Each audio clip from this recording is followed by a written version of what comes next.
So in the moment we were trying to talk about how to determine the coefficient of consolidation, but ultimately from that consolidation test, our objective was to determine some compressibility characteristics of the soil. Okay, so in which we said we'll be ultimately looking at determining the coefficient of consolidation of the soil. Once we know the coefficient of consolidation of the soil, based on that coefficient of consolidation property of the soil, we can try to estimate for similar kind of soil, for same soil, whichever is existing in the field, we can go ahead in calculating settlements, what are going to be happening, what amount of settlement that we are going to be having in that particular soil at any point of time, maybe after 1 year or maybe after 5 years, or final settlement, how much is it going to be there in that particular soil. So all that, whatever is required, we can try to find out. Okay. Ultimately, from the consolidation test, whatever we are trying to perform from your lab, so from that consolidation test, what data we are trying to get means we are trying to determine how is your void ratio is varying under different loading conditions. Under different loading conditions means for different increment in loads, different increment in stresses, how is the void ratio in the soil sample is varying. And what type of increment in stress that we were trying to talk about? When I am trying to apply some external loading on the soil sample, that increment in stress is nothing but it is the total stress. Okay, so let's say initially I started with 0 and then went on to apply some 10 kilopascal or 20 kilopascal. So from 10 to 20, that increment in stress is nothing but it is the total stress. It's not the effective stress. But if you try to see any graphs which are plotted when we start talking about in the context of consolidation tests and so on, we'll be seeing most of the times graphs plotted between E versus sigma dash data or E versus log sigma dash data and so on. Different graphs what we come across with. We are not exactly applying what is called as effective stress there. What we were trying to apply is only your total stress in the form of incremental loading. So we are applying what is called as total stress. This is total stress, not the effective stress. But however, what is that we are trying to do? We are applying some amount of load and we are waiting for some period of time until we say the consolidation due to the applied load is completed. Once I say that the consolidation due to the applied load stress increment is completed, so due to an applied delta sigma stress, consolidation, once I say it is completed, it means that the pore water pressure, excess pore water pressures, what are developed in that particular soil due to that increment in load are becoming 0 at the end of so-called consolidation process due to that applied load. So excess pore water pressures are becoming 0. Once the excess pore water pressures are becoming 0, then in that context, I can say that your total stress, whatever you have applied, is nothing but it becomes your effective stress only, because effective stress is nothing but total stress or change in your total stress what you have applied minus the change in pore water pressure. This change in pore water pressure is becoming 0 because after some infinite time or after some sufficient time, we are saying that because of the applied load, the consolidation process is completed. So that excess pore water pressures which were built in the soil are becoming 0. Automatically, we say whatever increment in stress that we have applied on the soil sample automatically becomes equal to your increment in effective stress at the end of consolidation because of each increment in load. Once we can carry out our consolidation test from the lab, then what we are going to be doing is we go ahead in plotting that data, whatever we have got. Look at this particular graph, what is represented here. So it's a graph what is plotted between E versus sigma dash on the log scale. Okay, so this sigma dash data, whatever I am representing, is on the log scale on horizontal axis. On the vertical axis, we are referring your representing your void ratio. So what we do, so at starting of the test, what we are ensuring is that we start applying what is called as your seating load. Okay, so for that applied intensity of seating load, what is the amount of void ratio that was existing in the soil sample, we understand. And then for next increment in load, what was the corresponding void ratio existing in the soil sample.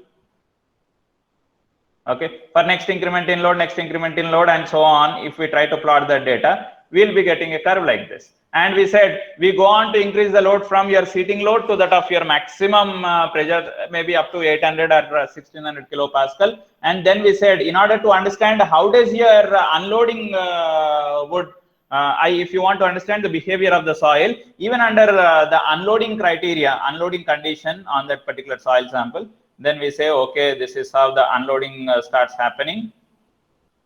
And once we ensure that the unloading process is done, then we go on to apply what is called as your reloading, or we go on to take up your reloading process. Okay, this part of the curve is loading. This portion of the curve, when it is coming back, so this we refer it for your unloading, and part of the curve again what you are getting is for your reloading. Okay, so loading, unloading, and reloading. So for that data, if I am trying to plot your E versus log sigma dash graph, so this is the curve how I am going to be getting what you have there. Okay, so roughly, if I am just mentioning you that the curve, we would have it something like this, maybe approximately. I am just indicating you. Okay, this is your log sigma dash axis. This is your E axis where you are representing the void pressure. So this portion is for your loading, and this arrows indicates it is an unloading, and then subsequently what you are trying to do is your reloading process. Okay, now if you look at this particular portion of the curve in this region particularly, I could clearly distinguish a point.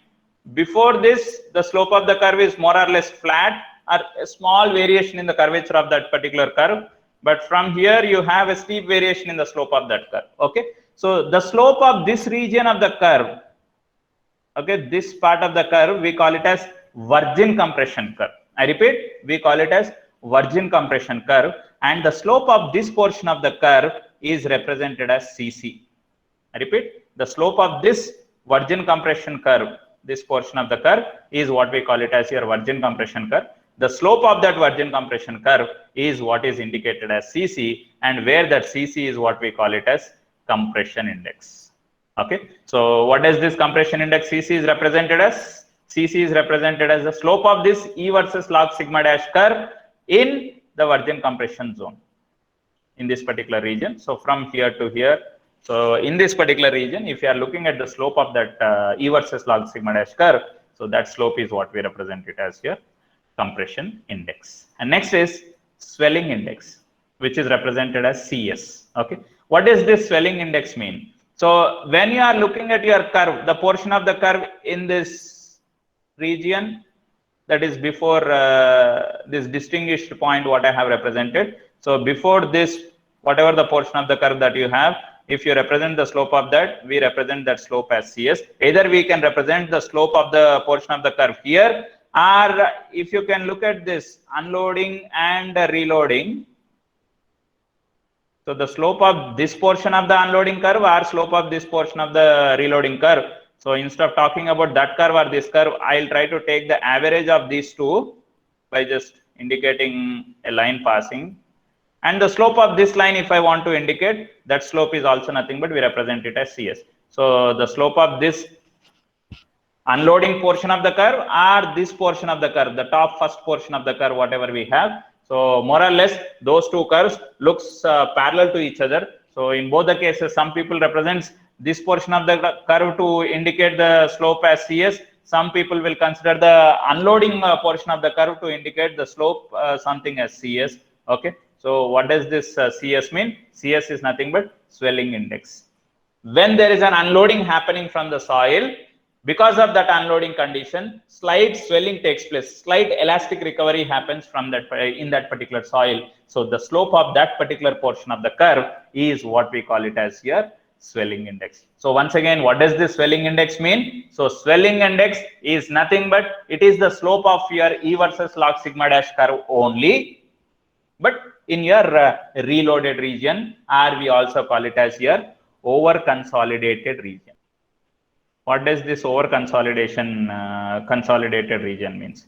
So it means that that range of the stress is already what your soil has experienced in the sense in the past, even before I started talking about unloading. So before that itself, that much range of the stress your soil sample has already experienced. So for that portion of the curve, when you are looking at the slope of the curve, so that slope is what we call it as swelling index. Say swelling index or compression index, both of them are nothing but it is the slope of your E versus log sigma dash curve only. But Cc refers to that of your virgin compression curve, whereas your Cs refers to that of your unloaded region part of the curve. That's it.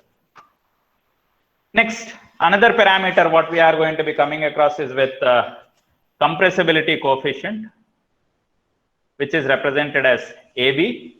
Okay, so how is this AB parameter calculated? So earlier we were trying to talk about the slope of your E versus log sigma dash curve.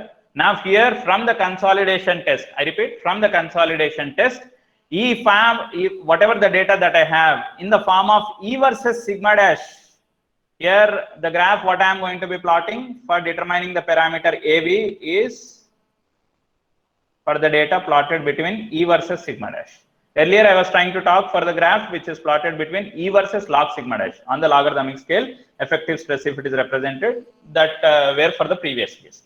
But it is on a natural scale that your effective stress data is represented on the horizontal axis. Okay, so if that data is plotted, I'll be getting some curve like this, what is indicated. The slope of this curve, you could see this curve is not having a constant slope everywhere. So what we are doing is we are trying to consider 2 points in this curve.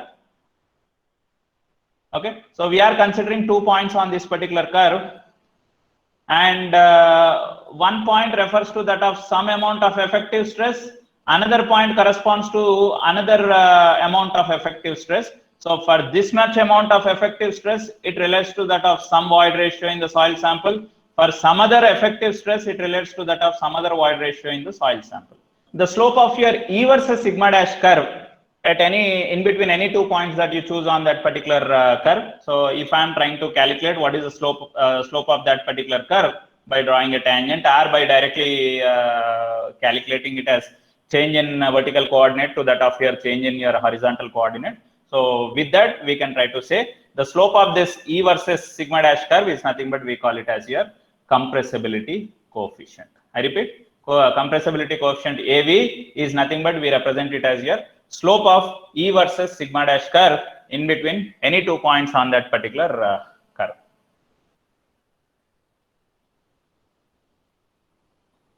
Okay, so if the AB value, whatever you are calculating, if it is coming out to be less than 0.1 inverse of megapascal, see this megapascal inverse, if you try to look at the units of this AB, change in void ratio, void ratio do not have any units.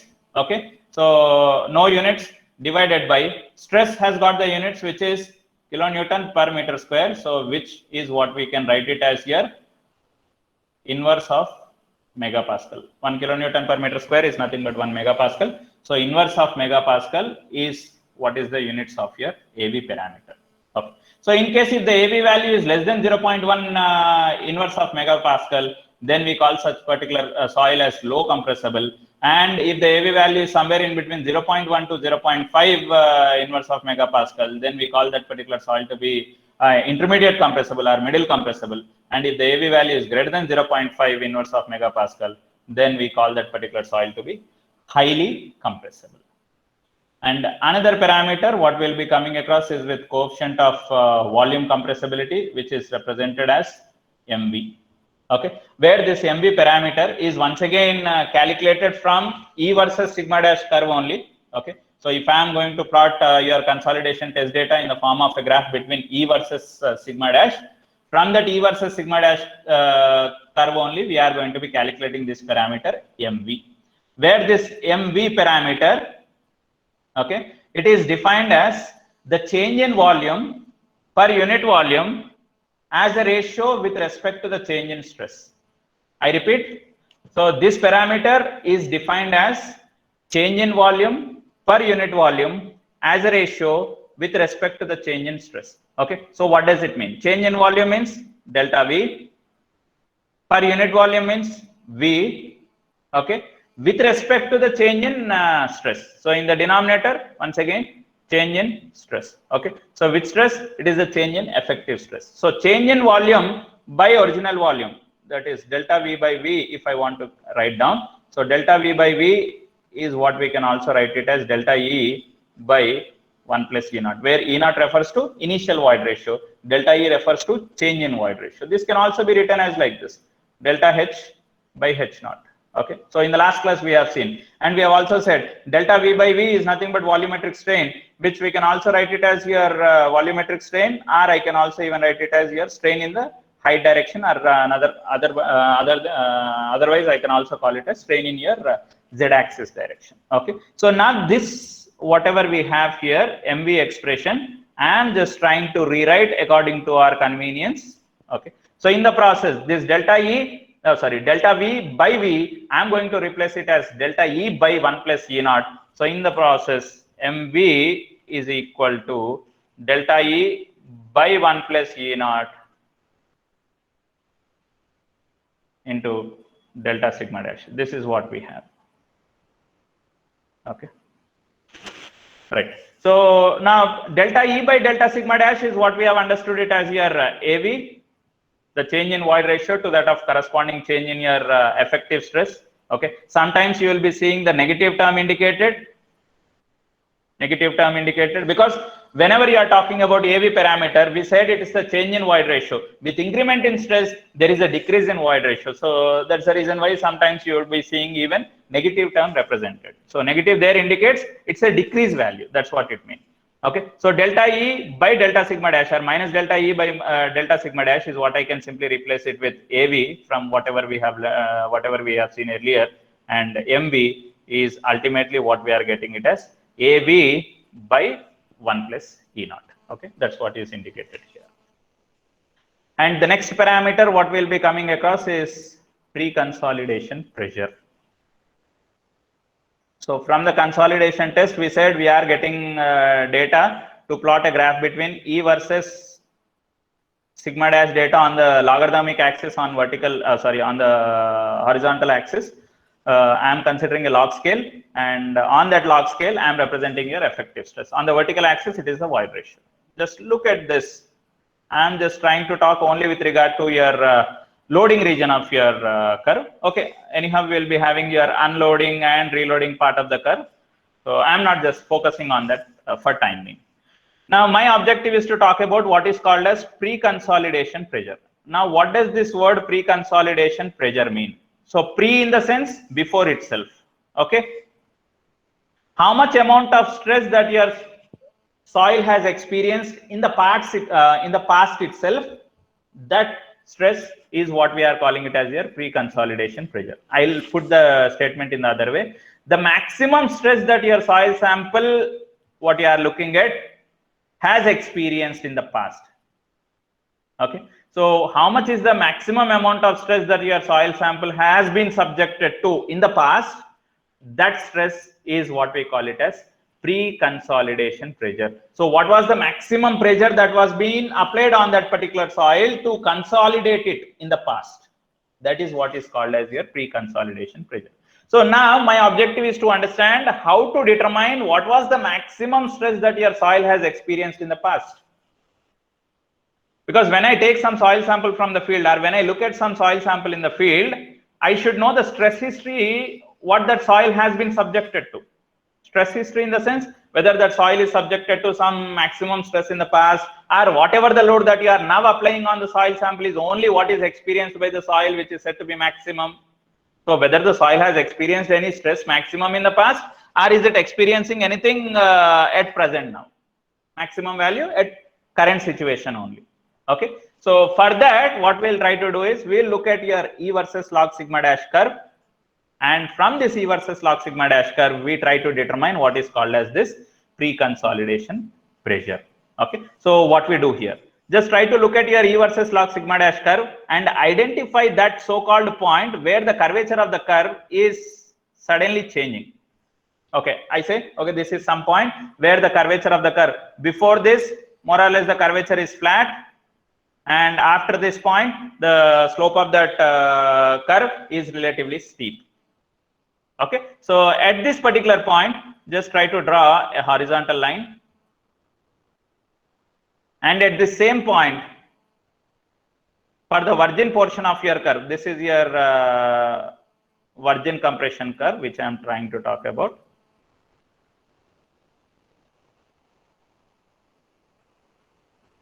Okay, for this virgin portion of the curve, at this point, try to draw one tangent. Let's say this is line AB. This is line AC. I'll try to determine this angle here. Let's say this angle is something alpha. Okay. So once I know this angle alpha, what is the angle that is made between this AB line and AC line? Then at this point A, I'll try to draw an angular bisector, another line. That's, let's say, AD line. So how is this AD line going to be? AD line is going to be dividing this alpha angle into two equal halves. This becomes alpha by 2. This angle becomes alpha by 2. Okay. So once you draw your angular bisector, then come to the end of this virgin compression curve. At this end portion of the curve, try to draw a back tangent, something like this. Okay, assume whatever I am trying to draw is a tangent, and wherever the tangent for this back portion of your virgin compression curve intersects the angular bisector. I repeat, wherever the tangent which is drawn from the back portion of your virgin compression curve, wherever it intersects your angular bisector, that point you try to note it. Let's say I am trying to write that point as point E. Now I am projecting this point E onto your horizontal axis. So point E is projected onto the horizontal axis, and wherever that point E projection is meeting your horizontal axis, that stress value, whatever we are getting from the projection onto the horizontal axis, that stress is what we are calling it as your pre-consolidation pressure. So what does this pre-consolidation pressure mean? So sigma C dash amount of stress that your soil has already experienced in the past. Most of the time this is not represented as sigma C dash. So people represent it as PC dash or something like that. Or either you can represent it as your sigma C dash also. Here P refers to pressure. Okay. So what is the maximum pressure that your soil has been subjected to in the past? So that is what we are calling it as your pre-consolidation pressure. So this is how we are going to calculate the amount of pre-consolidation pressure. This is one of the approach. Okay. So which is given by Casagrande. So based on this particular approach, you can try to determine how much is the amount of pre-consolidation pressure that your soil has experienced in the past. There is another rough approach by which you can also even try to determine your pre-consolidation pressure, but however it is not going to be giving you the accurate value, but still you can go ahead in calculating your pre-consolidation pressure.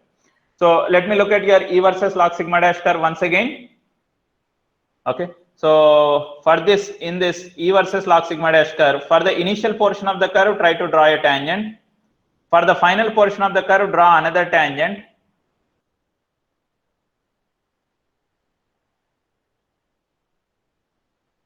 Okay, so assume they are two straight lines intersecting each other. Wherever these two tangents intersect each other, if that particular point is projected onto your horizontal axis again, then this can also be represented as what is called as your PC dash. Now, what does this PC dash once again refers to? PC dash once again refers to what is called as your pre-consolidation pressure. Okay, so either on the basis of this approach or either on the basis of this approach, we can try to calculate your pre-consolidation pressure, but this is not relatively very accurate when compared to that of the first approach what we have talked about, which is given by Casagrande. Okay, so that's how we try to calculate what is your maximum pass pressure that your soil has experienced, and depending on what is the maximum pass pressure that your soil has experienced, then we are going to talk about one parameter which is called as OCR, where this OCR is nothing but we call it as over consolidation ratio.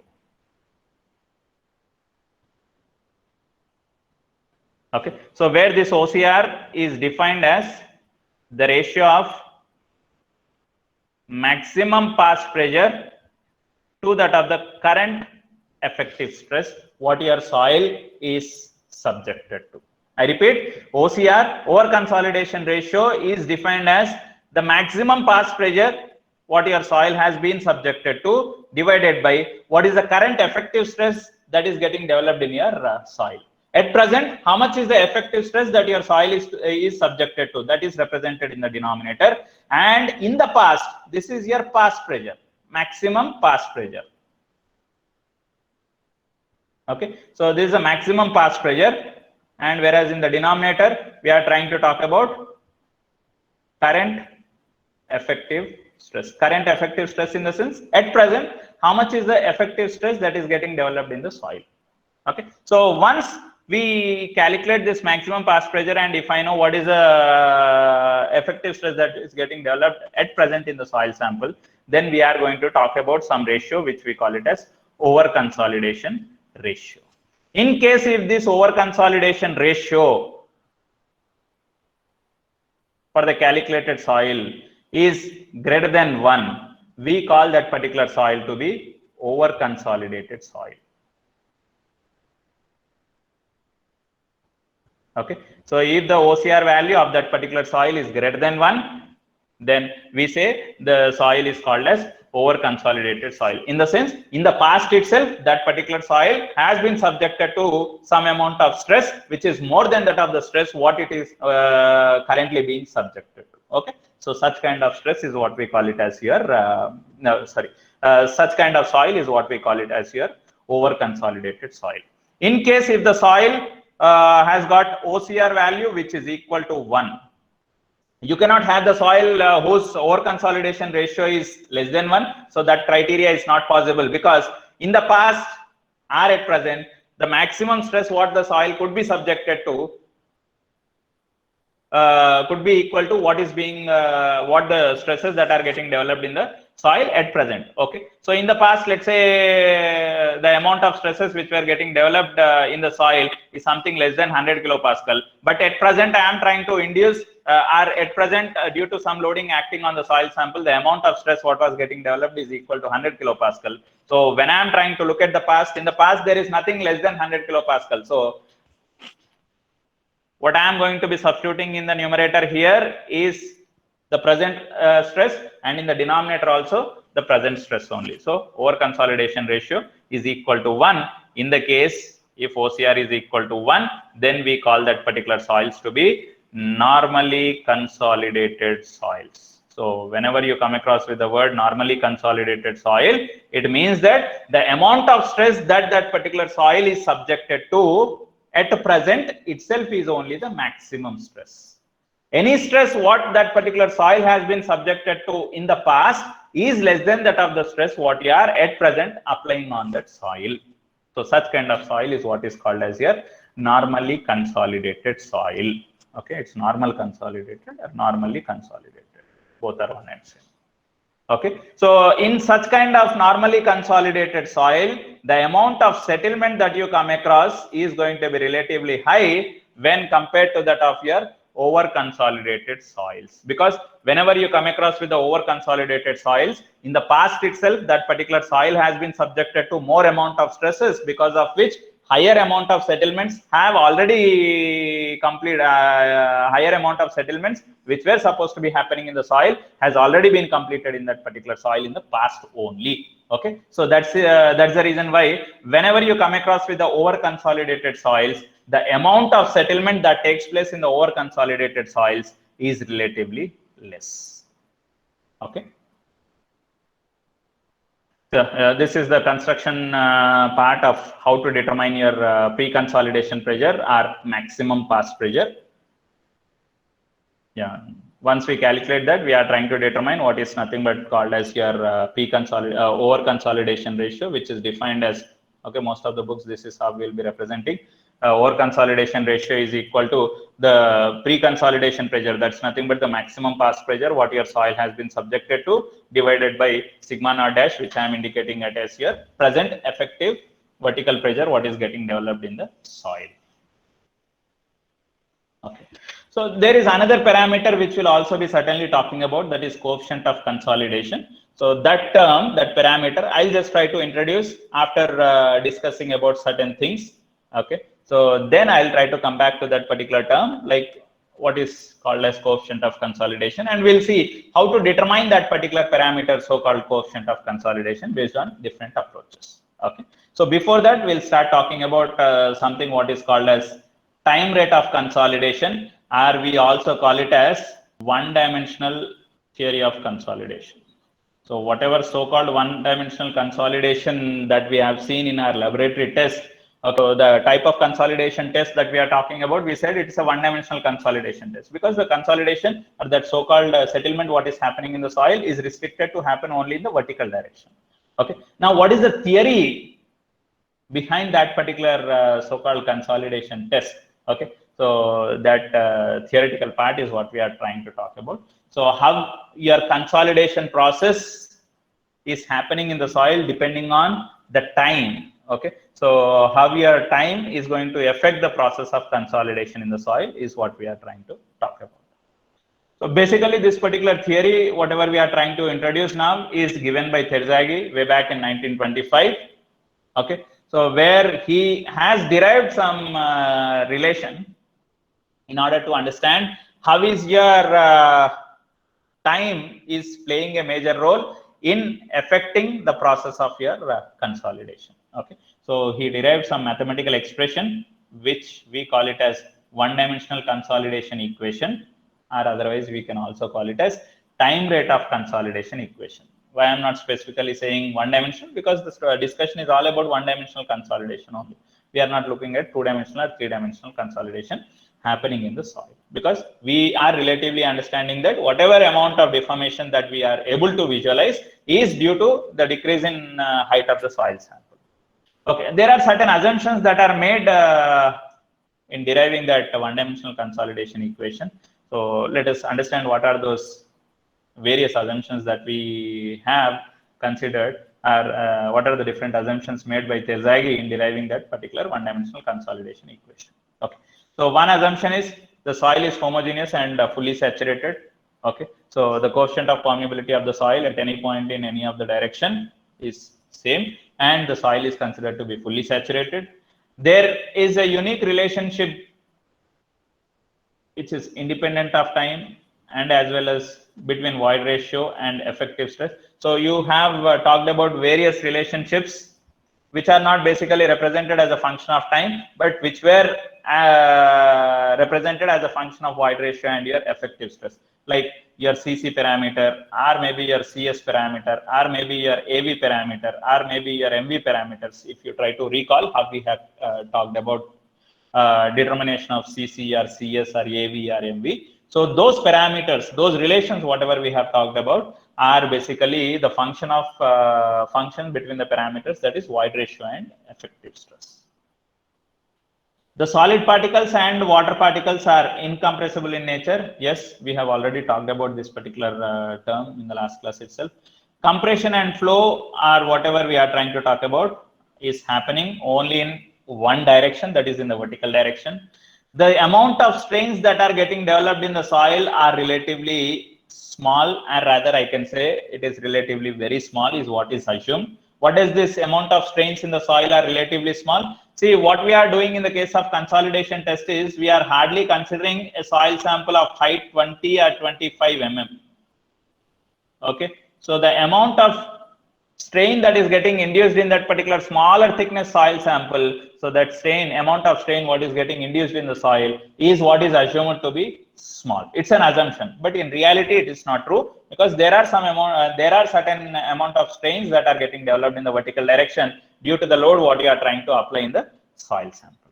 And here in this particular one-dimensional consolidation theory, we consider that your Darcy's law is valid at all different hydraulic gradients. Okay, and the coefficient of permeability and volume compressibility remain constant throughout the test process. Coefficient of compressibility in the sense, coefficient of permeability in the sense K, and volume compressibility, which refers to that of MV, which is once again represented as a function of AV. So automatically we can simply say your K or MV or AV or even the void ratio, because AV, how are we writing it? Okay, the initial void ratio, whatever we are referring to. So all these parameters are assumed to be remaining constant. These are certain assumptions. Sir, how is it possible? If I look at my consolidation test data, earlier when we have talked about a graph which is plotted between E versus sigma dash, we have seen a graph like this, which is not a straight line linear variation, rather it is a curved variation. Sir, in such case, at any in between any 2 points, if I am trying to calculate the slope of this line, in between this line, this point to this point, if I calculate the slope, In between this point to this point, if I calculate the slope is not remaining constant. No, sir. Yes, slope is not remaining constant. So it means AV is not constant. If AV is not constant, MV is not constant. Okay. So, but however, and to be specific, once the compression starts happening in the soil, then the volume of voids is decreasing. Once the volume of voids is decreasing, your so-called coefficient of permeability of that particular soil is also decreasing. Okay. But however, we certainly make some assumptions in order to proceed ahead in deriving your so-called consolidation equation. These are some of those assumptions what we are making before we go ahead in deriving that so-called one-dimensional consolidation equation. So without making these particular assumptions, whatever the equation that we are trying to derive is not said to be valid. Okay. So let's go ahead in deriving our one-dimensional consolidation equation. Before we start deriving the one-dimensional consolidation equation, let us just try to have an idea about our steady state seepage condition that we have derived. The flow condition for which we have derived our Laplace equation. We have talked about the Laplace equation, or we have talked that as your flow equation. Okay, steady state flow condition. So what did we said in the case of that steady state flow condition, or otherwise I can also call it as your seepage equation. So what was our seepage equation that we have talked about? Kx into dou square h by dou x square plus kz into dou square h by dou z square. This is equal to 0. And we said it is valid for the case of what is called as steady state condition or steady state flow. Okay, I'm just trying to go in the reverse process. This was our final equation what we had. We said, okay, if the material is considered if the soil is considered to be homogeneous and isotropic, then we went a step ahead in saying, okay, kz or kx both are one and same. We took k common and we said k into dou square h by dou x square plus dou square h by dou z square is equal to 0. As coefficient of permeability of the soil cannot be 0, then we went on to say dou square h by dou x square plus dou square h by dou z square is equal to 0. And that is what we have ultimately represented as your del square h is equal to 0, which we have called it as your Laplace equation, if you can recall. Okay, one step before this, whatever I have represented here, one step earlier to this. What was one step earlier to this? I had volume term on both the sides,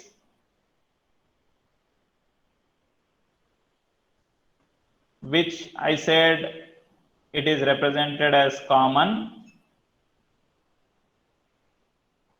This is equal to 0. And here, where the volume of that particular soil element through which the flow was happening, where it was nothing but dx into dy into dz. All those who has got the notes with all this information of this particular expression, please refer it. Okay, so that volume, we said as the volume of the soil element cannot be 0, we went on to say that this total term, what is there inside the bracket, has to be equal to 0. But I am not making it to 0. I just want to look from this particular expression. Okay. Now, my objective is to talk about your one-dimensional consolidation equation. I am not interested in looking at your seepage equation anymore. But from the same fundamentals of the seepage equation, what we have talked about, I am going to be deriving my one-dimensional consolidation equation.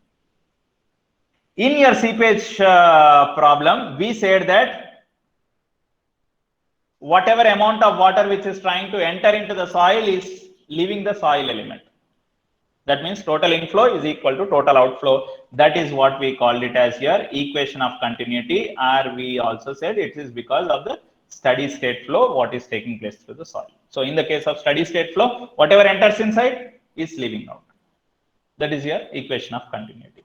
But when it comes to the case of consolidation, I repeat, when it comes to the case of consolidation, whatever is entering in, is it leaving out? Or whatever is there inside the soil element, is it remaining the same? No. The volume of the soil in the case of your steady state flow condition, we said it is not changing. The volume of the soil element was not getting changed. But when it comes to the case of consolidation, the volume of the soil element, what you are looking at, are the volume of the soil sample in which you are trying to look at the process of consolidation. So that volume of the soil is getting changed because of the expulsion of your water from your soil sample.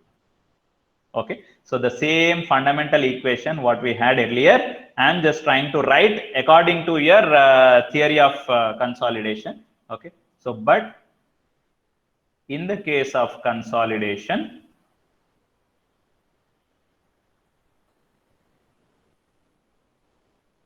volume change happens in the soil.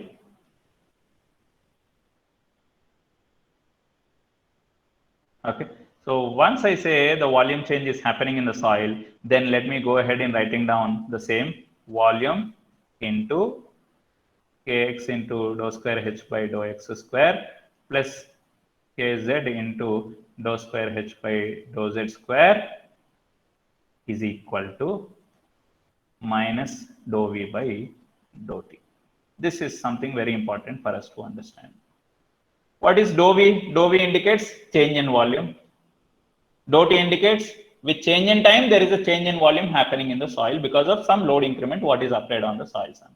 Now, what is this negative symbol indicating me? Negative symbol indicates that with increase in time, there is a decrease in volume of the soil sample. I repeat, with increase in time, there is a decrease in volume of the soil sample. Okay, so that's the reason decrease in volume is what is indicated as your negative symbol here.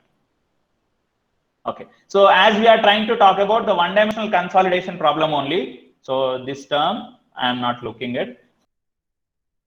Talk about the consolidation in the z-axis direction. So the coefficient of consolidation of that soil in z-axis, I already assumed soil is homogeneous, so I can simply say coefficient of permeability of the soil is simply k into dou square h by dou z square. This is equal to minus dou v by dou t. Okay, so with this, let me start rearranging by taking all your volume terms onto one side, all your time parameters onto the other side, and then let us go on to integrate on both the sides. So in the process of rewriting your terms, what we'll be having is k into dou square h by dou z square is equal to minus 1 by v naught into dou v by dou t. This is no more a steady state equation, rather it is a transient equation. What does this transient equation says? So with the time, the volume of the soil is changing. Okay. Now, so let me just try to rewrite something according to my requirement in deriving your one-dimensional consolidation equation. So if you look at on the left side, this small h, what does this small h refers to? Small h here in the expression above refers to that of your total head value. Okay, so how do we write down the total head? Total head is nothing but it is equal to pressure head plus elevation head. Okay, right. Yeah. Total head is what I can write it as your pressure head plus elevation head. And while making certain assumptions regarding the one-dimensional consolidation theory, we said the thickness of the soil sample is relatively less. So in the sense, if I am looking at that smaller thickness of the soil sample, so in that smaller thickness of the soil sample at different points, if I am trying to calculate the elevation head, yes, truly speaking, there will be certain variation of elevation head existing from one point to the other point. But however, as we are saying the thickness of the soil sample is relatively small, so we are neglecting that so-called elevation head in this particular discussion. And that when compared to the amount of pressure head what is getting developed in the soil, which is undergoing the consolidation, the amount of elevation head is relatively what is considerably neglected. And that's how we can say your total head is what I am simply representing as your pressure head. So how do we write down your pressure head? So we say it is nothing but HP. So this pressure head is what we indicate it as U by gamma W. If you can recall, this is how we used to represent your pressure head. Okay. So now let me come back to this particular expression. K into dou square H by dou Z square into U by gamma W, which is equal to minus 1 by V naught into dou V by dou T. And gamma W is a constant parameter. It comes out of your derivative term. So K by gamma W into dou square U by dou Z square, which is equal to minus 1 by V naught into dou V by dou T. Okay. So now I'm just trying to do some modification to the right side terms what I have. In the numerator and in the denominator, I'm trying to multiply it with what is called as change in effective stress term. Okay. So just only for my convenience, I'm doing that. Dou V by dou sigma dash into dou sigma dash by dou T. What I have done, I have not done anything. So I have multiplied with change in effective stress in the numerator and divided with the same change in effective stress in the denominator. And earlier when we were trying to talk about, we said dou V by that's change in volume to that of the original volume of the soil or initial volume of the soil can also be represented as change in void ratio to that of 1 plus E naught. Change in volume is what is indicated as change in void ratio. Initial volume is what it can be represented as 1 plus E naught. From that, if I just start rewriting it, minus dou E by 1 plus E naught into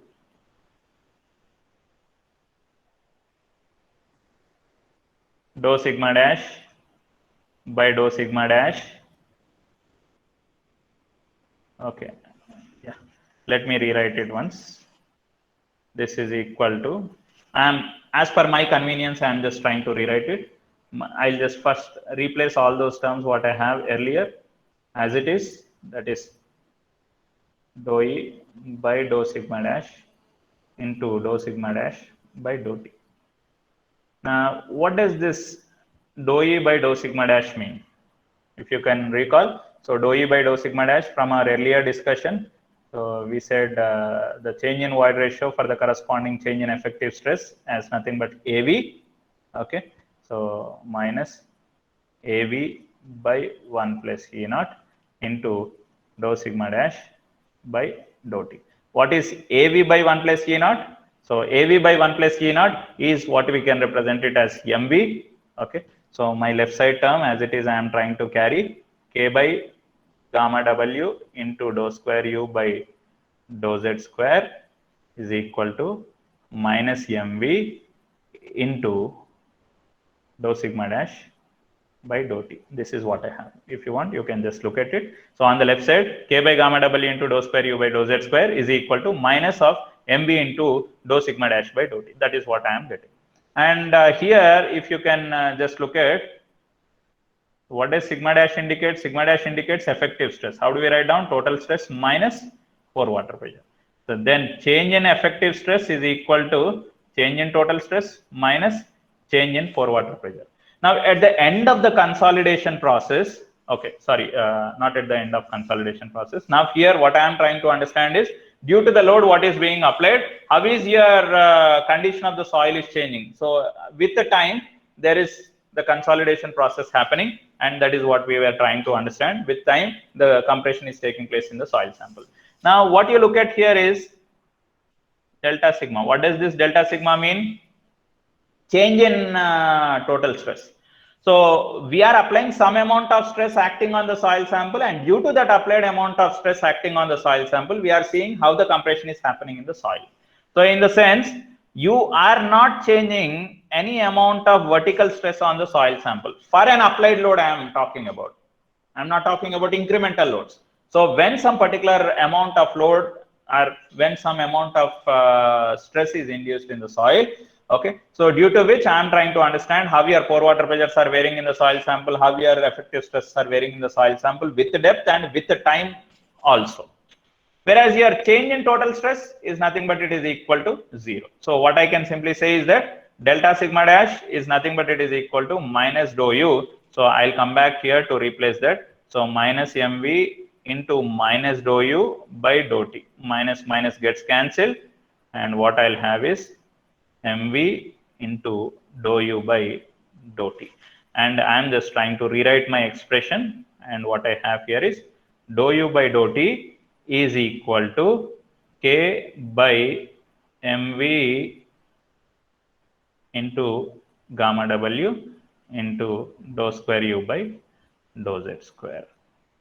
This total put together, that is K by mv into gamma W, we call it as simply a coupled parameter, which is nothing but indicated as CV. What does this CV means here? CV is what is represented as K by mv into gamma W, where K refers to coefficient of permeability of the soil, mv refers to that of your coefficient of volume compressibility, and gamma W indicates your unit weight of water. And we understand that this CV parameter is nothing but we will be calling it as coefficient of consolidation. Okay, so ultimately from the consolidation test, what you will be interested in calculating is, for some applied intensity of loading, how is your coefficient of how is your so-called, what are the parameters that we are looking at in your function, what is existing here? Okay, this is a second order partial differential equation which we have got. Okay, so U is your variable. What does U means? It's the pore water pressure. Okay, so how is this function pore water pressure depending on? It is depending on depth Z, it is depending on time T. Okay, so from this, what I understand is the so-called pore water pressure, what you are trying to talk about, is going to be understood as a function of your depth of the soil sample and time of the soil, and also time. So with the depth of the soil sample at different depths, in the last class we were saying, once the drainage is allowed to happen in the soil sample, at the top of the soil as well as at the bottom of the soil, immediately the pore water pressures more or less become zero. And with increase in time, what we said is, okay, at the middle of your soil sample, the pore water pressure is going to be maximum. And with increase in time, even at the middle of the soil sample also, your pore water pressure is decreasing at some infinite time. Even at the center of the clay layer also, your pore water pressure is becoming zero. We have seen some profile how your pore water pressure is varying with depth with increase in time in the last class. Okay, so that pore water pressure, so-called variable which we are trying to now understand is how is the pore water pressure varying with the depth and the time. Okay, so this is my mathematical expression that I have, which we are calling it as your one-dimensional consolidation equation. One-dimensional consolidation equation. So dou U by dou T is nothing but CV into dou square U by dou Z square. Ultimately, what I am getting here is dou U by dou T is equal to CV into dou square U by dou Z square.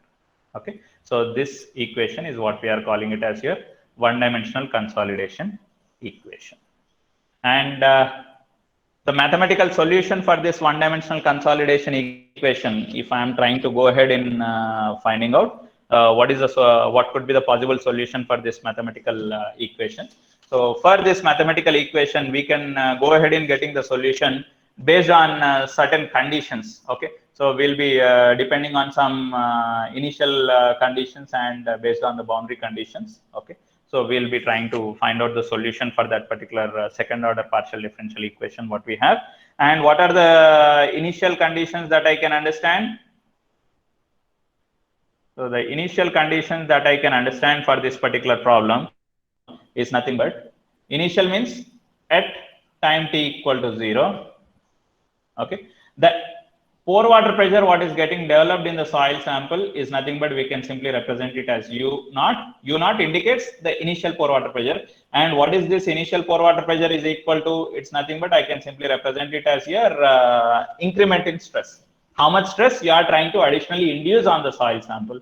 So that total stress is going to be carried by your water only. So that increase in pore water pressure is nothing but it is equal to your increase in stress on the soil sample.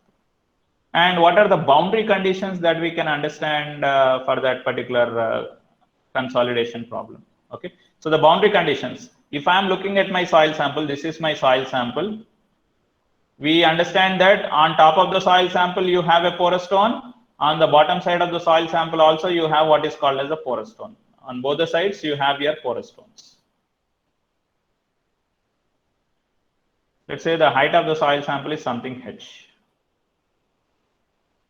Okay, so at if I start saying in the depth direction, Z is a variation. So at Z is equal to 0, it means at the top of the soil sample. So as porous stone is available, so at top of the soil sample, if you are trying to understand how much is going to be the pore water pressure that gets built in your soil sample for time t greater than 0, if I am trying to talk about.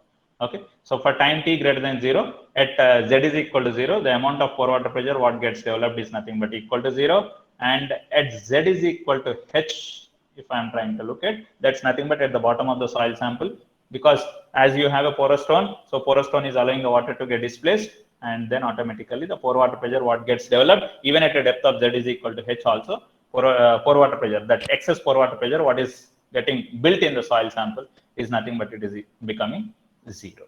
Okay, these are the initial conditions and the boundary conditions based on which if you wanted to find out the solution for the problem, okay, so we can try to get the solution for the problem. What is that solution you are looking at? You want to understand how is your pore water pressure varying as a function of depth, varying as a function of time. Okay, so if that solution is derived, you will have some mathematical expression like this. See, we are not deriving any solution here. I am directly writing down what is that mathematical expression that I am going to be getting upon deriving that function.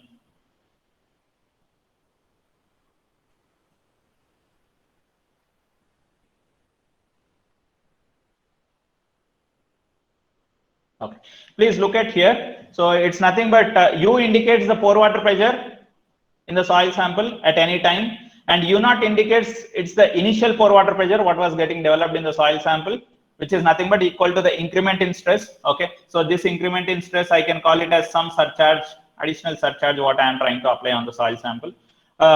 Here capital M, if you look at this expression, you have some terms indicated: capital M, capital Z, capital H, and capital T. Capital H is the height of the soil sample. Capital Z indicates at any depth Z from the top of the soil sample, and here term M is nothing but it is 2i plus 1. Instead of writing it as 2i plus 1 everywhere, 2i plus 1 into pi by 2. So instead of writing that complete, we are replacing 2i plus 1 into pi by 2 as simply M. And if you look at here capital T, where this capital T is nothing but a term representing this CV into T by H square is what is indicated as capital T, and this capital T we are calling it as time factor. And how is this time factor represented? Some books you will have this time factor indicated as simply capital T. Somewhere you will be even finding it as TV also. Both are one and same. T or TV. So here CV, what does this CV indicate? CV indicates the coefficient of consolidation. Particularly term letter V indicates it's in the vertical direction. That so-called consolidation, what is happening in the soil is in the vertical direction. That's what it means. And small t represents time. At what time? After 1 month, or after 1 year, or after 1 day. So you are trying to talk about the amount of consolidation. And H here, instead of writing it as capital H, I'll be using another notation slightly different from that of the capital H. So I am writing it as HDR. What does this HDR indicates? Okay, so HDR is nothing but it is maximum length of drainage, or instead of writing it as maximum length of drainage, maximum length the water particle shall travel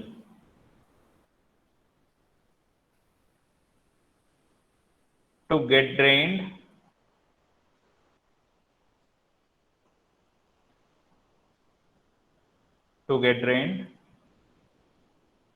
out of soil sample. So in order to come out of the soil sample, what is the maximum distance the water particle shall travel? So that distance is what we are calling it as your HDR. Okay, so this HDR value is going to be equal to half of your H in the case if it is a two-way drainage, and this HDR is equal to H in the case of your one-way drainage problem. Why is why is the HDR value is equal to half times that of the thickness of your soil sample when two-way drainage is there? Because if I am looking at the soil sample, look at this soil sample with two-way drainage, water particle can either travel in the upward direction or in the downward direction in the shortest path to get dissipated out of the soil sample. So what is the maximum distance a water particle would travel? That is nothing but the water particle which is there at the center height of the soil sample. That water particle only, either it will try to travel in this direction or it will try to travel in this direction. And what is that maximum distance that it will travel? The maximum distance that it is going to travel is what I am simply writing it as HDR. So which is equal to obviously half of the height of the soil sample. In case if the soil sample has got only one drainage in the one direction, okay, water particles are allowed to travel only in the one direction to get dissipated out of the soil sample. So in such case, let's say for example, this is an impervious strata, this is your clay layer, above which you have your sandy layer.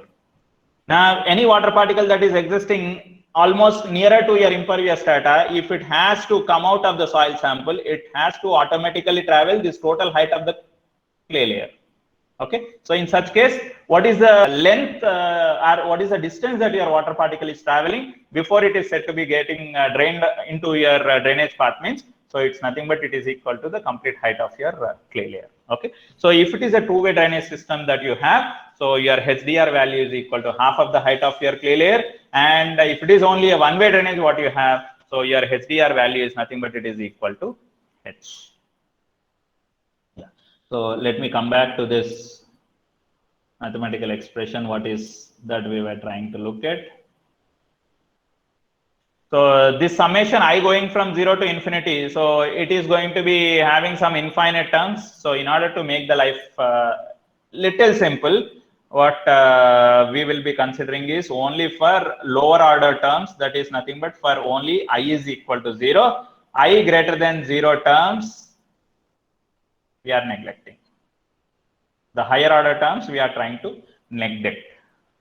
Why are we trying to neglect? Because if you look at here, so e to the power of minus m square, what does m indicate? M is nothing but 2i plus 1 into pi by 2. If I is higher, m is higher. If m is higher, automatically e to the power of minus of that function is going to be relatively very, very less. Okay, so the variation what you come across with is relatively small for higher values of I. So with this, what I just want to conclude is, in this particular expression what we had as a solution for pore water pressure.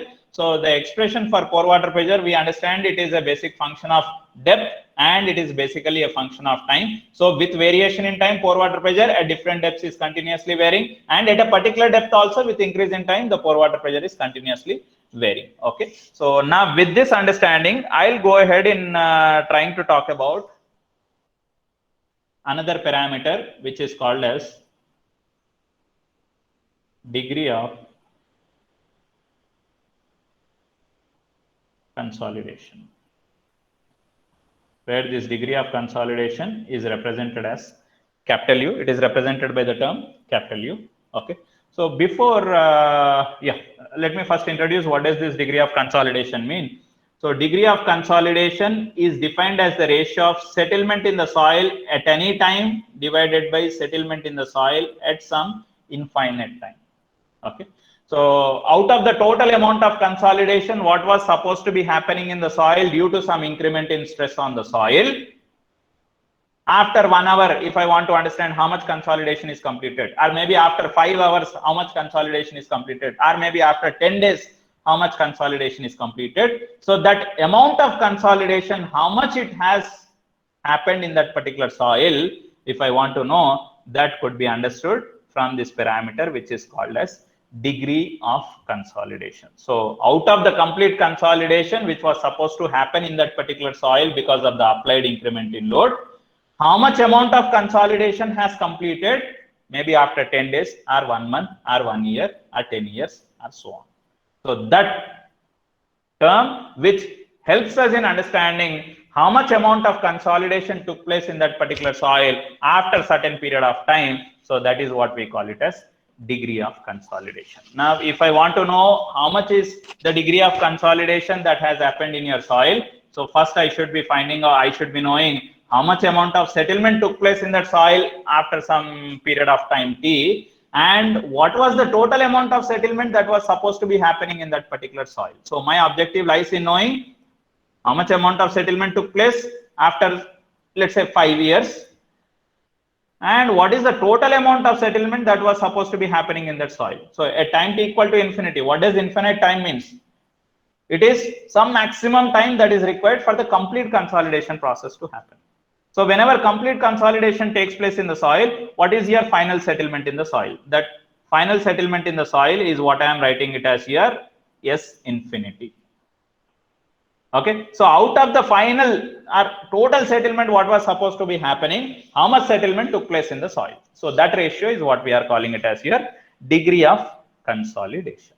So if I want to understand or if I want to derive this, or if I want to get the expression for your degree of consolidation U, first I should be knowing how to get the value of settlement at any point of time, and I should know how to find out the settlement, how much settlement finally you are going to have in that particular soil.